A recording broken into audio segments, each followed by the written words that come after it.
So the Pittsburgh Steelers dispatch their toughest test so far this season. Your final score out at Croke Park in Dublin, Ireland this Sunday morning. Steelers 24, Vikings 21. I know my immediate reaction to this is that it certainly wasn't a perfect game by any stretch of the imagination for the Steelers, but it's still the most positive that I felt coming out of a game for any of the four games that we've really had to open up the season. I think there's still certainly some questions to be had. I think the defensive performance late on in the game was a little bit questionable. And so, again, there are a lot of things that you really do have to keep in mind as things continue on this season, as we get into our bye week. But yeah, I think today you saw a tough, gritty Steelers team. And I think this is the first week that we have seen the Steelers team that we've really expected to see. I feel like the teams that we've seen over recent weeks haven't necessarily been, especially considering the personnel that we had coming into the season, wasn't necessarily the lineup, the performances that we'd expect to see. And I think that even despite, the Minnesota Vikings being, again, the kind of toughest opponent that we faced so far, I think that, in all facets of the game, again, despite not being perfect, despite being sloppy in places, showed up very well. Starting from, I think, the offensive side of the ball, I think the player who kind of deserves the most credit in this game would be Kenneth Gainwell. Steelers' leading rusher on the day. Jalen Warren, we learned this morning, was going to be unable to participate, so I think that run game coming in was going to be a very big question as to how effective this Steelers team was going to be. And so the running game, and I think that the running game that we had was a very, very nice surprise and a very welcome surprise over the course of this game. Kenneth Gainwell not quite able to crest 100 yards, 19 carries for 99 yards, and 2 of the Steelers' 3 touchdowns on the day. We also saw a good helping of Caleb Johnson, a little bit less effective and still fairly limited rushing snaps, but still carried the ball 6 times for 22 yards. Aaron Rodgers had a couple of carries, including a carry where he fumbled. So Broderick Jones technically has 4 rushing yards on the season, so definitely nobody had that on their bingo card coming in. It was a great heads-up play from the Steelers' left tackle to be able to keep things rolling. And the run game continued to get stronger and stronger as the game went on. And that was very good to see. I think that both sides definitely were dealing with some injuries. Obviously, Andrew Van Ginkel was not present for the Minnesota Vikings all game as he was ruled out before kickoff. So I think, there's definitely a caveat there. But I think that as the game continued, we continue to see Kenneth Gainwell getting more and more of these chunk plays. And he had those 19 carries for 99 yards, but his longest carry was only 15 yards, which still very respectable for a long. He had a couple of rushes that were in that 10 to 15 yard range. But I think that largely goes to see, hey, we were, picking off about 5 yards a carry pretty consistently with Kenneth Gainwell. And so if that offensive line can continue to mesh as the season goes on a little bit more, as Broderick Jones gets more comfortable, as McCormick, Fatanu, as Spencer Anderson comes in a couple of snaps, Frazier, and Seumalo, as they all get more and more comfortable, more and more into the flow of the season, I think you'll see this happen more and more, especially when we have somebody with the explosiveness of Jalen Warren coming back into the lineup. Through the air, Aaron Rodgers had a pretty efficient day, 18 of 22 for 200 yards, so average 9 yards a pass, 1 touchdown, no interceptions, also sacked twice for 18 yards. Pass protection was largely pretty good. I think the Steelers did a good job of scheming wide receivers open quickly, and I think that's what opened up the run game as the game continued. I think that as a team, we were pretty consistent with that.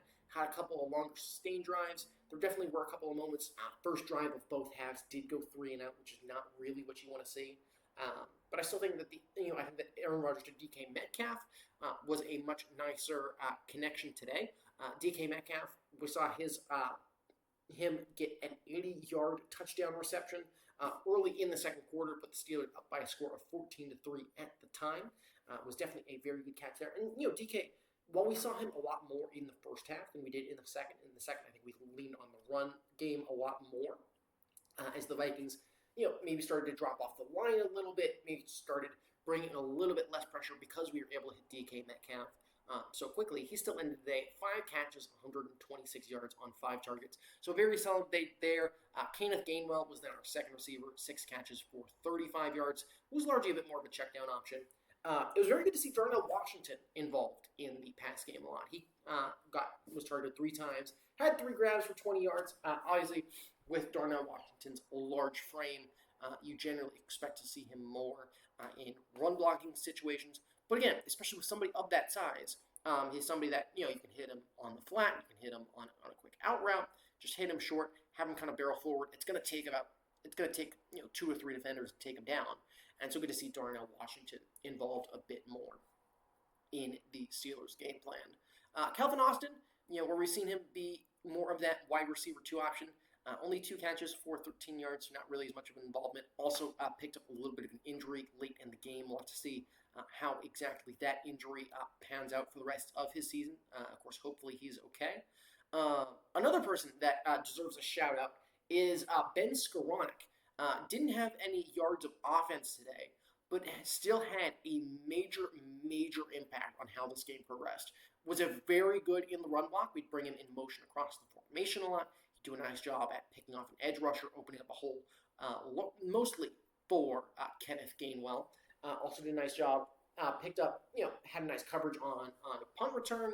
Where he made a tackle at the 20 immediately as it was caught. Also drew an illegal block in the back on that play. Drew an unnecessary roughness penalty early in the game to pick up the Steelers an extra 15 yards. And so Ben Skoranek is evolving to, I think, slot in as potentially that wide receiver 3 for the Steelers, if only because, hey, we can have him come in on these run blocking downs and be really effective there. Steelers also did a great job at holding on to the football. Obviously, there was only the one fumble by Aaron Rodgers that was recovered by Broderick Jones, who ended up advancing the ball about an additional 4 or 5 yards from there.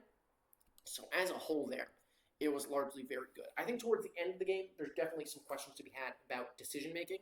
I know we had a 4th and goal from the 3, trying to go back up by 3 scores, trying to extend our lead up to 7. Trying to extend our lead from I think it was 22 to or I think it was 24 to 6 at the time, trying to go up, I think 31 to 6. Ended up being a little bit of an inside run when I think, you really got past there.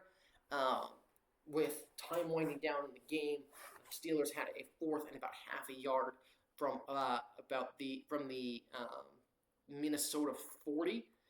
Ended up deciding to punt the ball, which I think was very questionable, and again, opened the door. We'll talk about the defensive performance in a moment. So I think there's definitely some late game decision making where I think there needs to be a question asked about being aggressive in the right spots, where I think there was a bit of an issue today. But ultimately, I think the Steelers played solid complementary football. Vikings still outpossessed us on the day. In terms of time of possession, they outgained us as well. But I think the Steelers defense was able to set us up to put us in that position where that stat wasn't as lopsided, and it wasn't necessarily, I don't want to say wasn't as crucial, but it wasn't necessarily the, hey, we got outgained, this is a massive problem. It was still largely even in terms of that. Taking a look at team stats here briefly, Carson Wentz did throw for 350 yards, but it was 372 yards for the Vikings to 313 for the Steelers. But Steelers averaged about 6 yards a play to Minnesota's 5.2. So a little bit less of a concern there.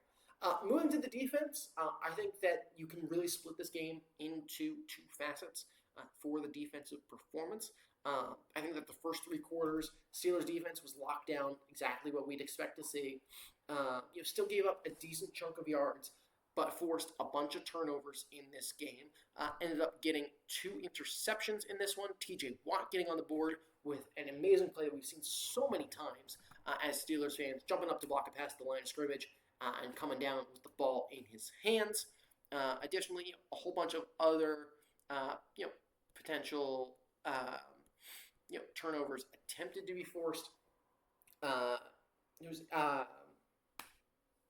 Deshaun Elliott, in his return from injury, had a great day. He picked up an interception early in the game as well.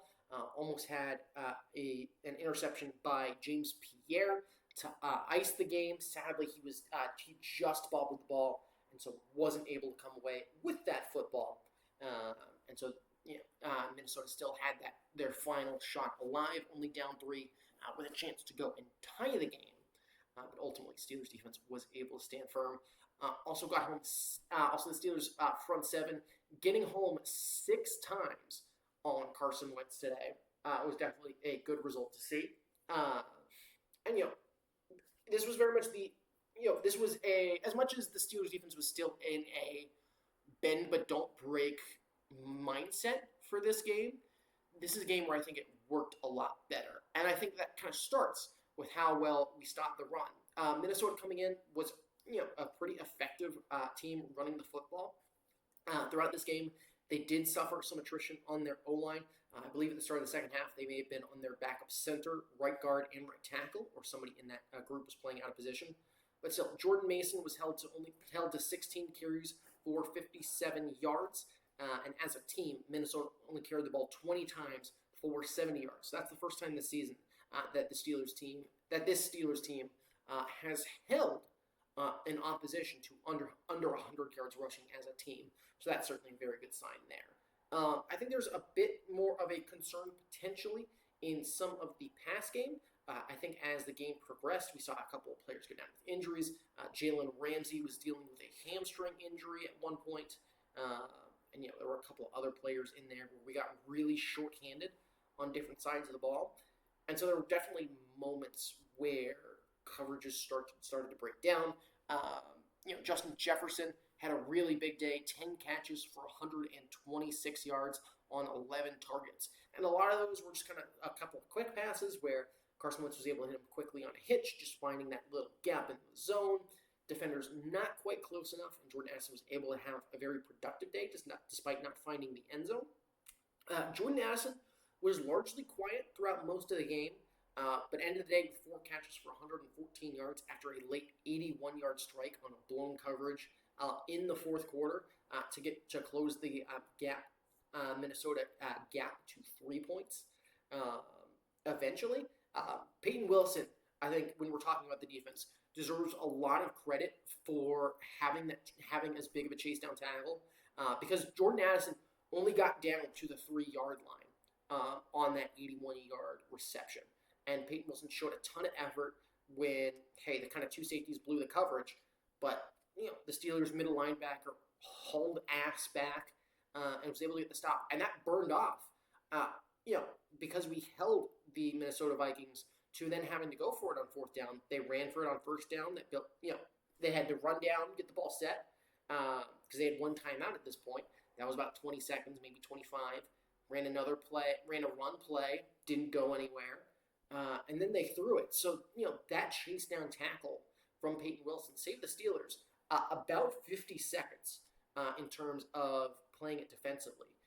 And that deserves a lot of credit. I think you still have to question the collapse late on in the game. The Minnesota Vikings put up 15 points in that fourth quarter, especially as they started hitting T.J. Hawkinson a little bit more consistently, as Jordan Addison became more of a threat. In the second half, before those last couple of drives, Steelers did a nice job at shutting down Jordan Addison, keeping him a bit of a non-factor in that second half. Most of those yards came in the first half. But there was definitely a lot more bending than you would prefer in that second half. I think there needs to be a question of defensive health.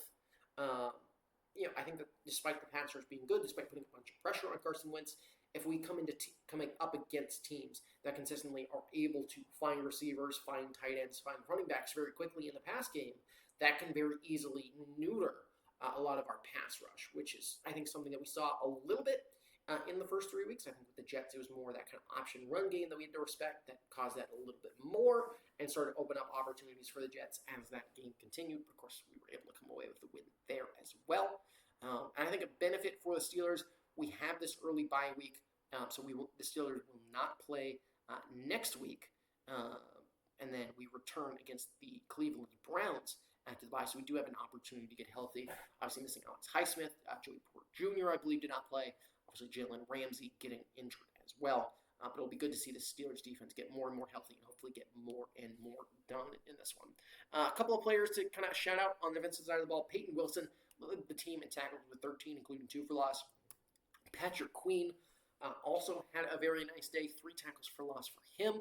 He was flying all over the place and also pretty solid coverage. Deshaun Elliott, it was a joy to have back. 6 tackles, 2 passes defended. So he had a very nice day, and he had the interception early on in the first half. TJ Watt had the other. TJ Watt got on the board with a full sack. He was involved for 5 tackles, 3 of them solo.